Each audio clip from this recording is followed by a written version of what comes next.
சீராக்கின் ஞான நூலிலிருந்து வாசகம். அதிகாரம் 49, இறை வசனம் 15. யோசேப்பை போன்றவர் எவரும் பிறந்ததில்லை.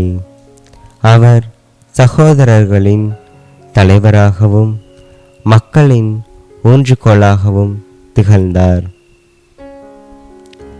ஆண்டவரின் அருள்வாக்கு. இறைவனுக்கு நன்றி.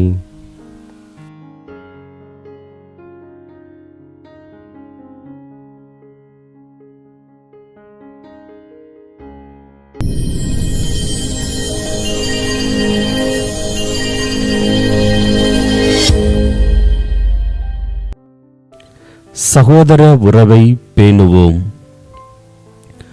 ஒன்றாக நின்றதில்லை புகைப்படத்தை தவிர வேறெதிலும். நொடிக்கு நொடி சண்டைகள் நிகழும். ஆனால் அவனுக்கு ஒன்றென்றால் கண்களில் கண்ணீர் தவழும். அதுதான் சகோதர பாசம்.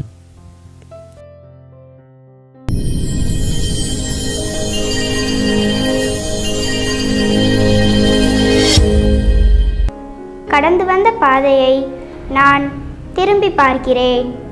22ஆம் நாள்.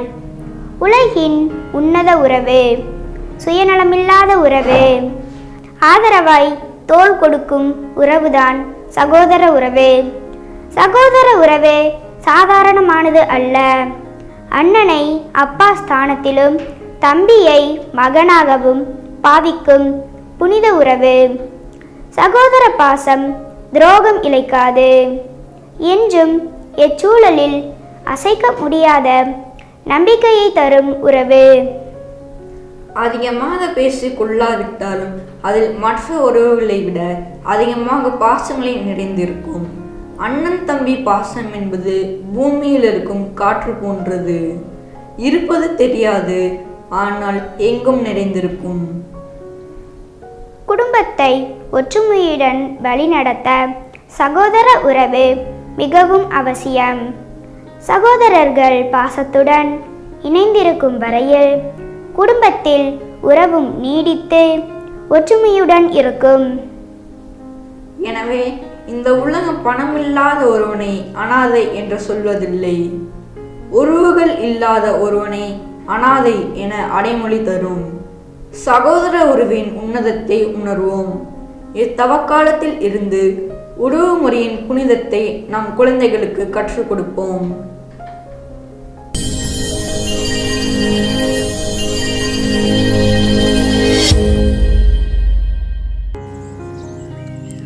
ஜெபம். சகோதர உறவில் நிலைத்திருக்க அழைப்பு விடுப்பவரே எம் இறைவா, அதிக உயரத்திலிருந்து விழும்போது தாங்கி பிடிக்கும் உறவு சகோதர உறவு என்பதை நாங்கள் உணரவும், எங்கள் உடன்பிறப்புகளை முழுமையாய் நேசிக்கவும், தேவையில் இருக்கும்போது உதவிடும் உள்ளத்தையும் உறவின் அவசியத்தை எங்கள் பிள்ளைகளுக்கு கற்றுத்தாரும் மனதையும் எங்களுக்கு தாரும். ஆமென்.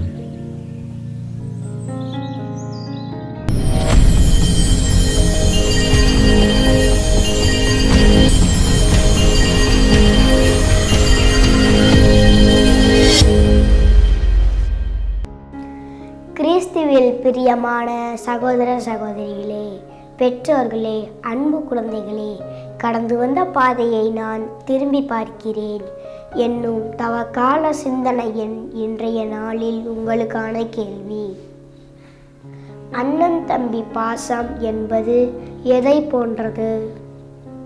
இந்த தவக்காலம் உங்களுக்கு கடவுளின் அருளை பெற்றுத்தரும் காலமாக அமைய உங்களை வாழ்த்துகிறேன். உங்களுக்காக ஜெபிக்கின்றேன்.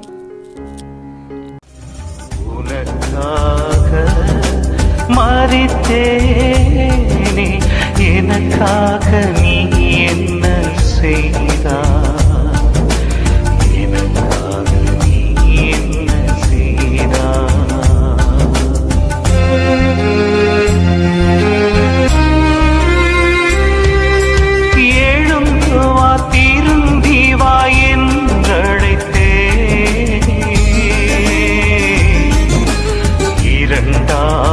முறையாய் விழச் செய்தார். எழுந்து வா திரும்பி வா என்றழைத்தே இரண்டாம் முறையாய் விழச் செய்தார். இரண்டாம் முறையாய் விழச் செய்தார்.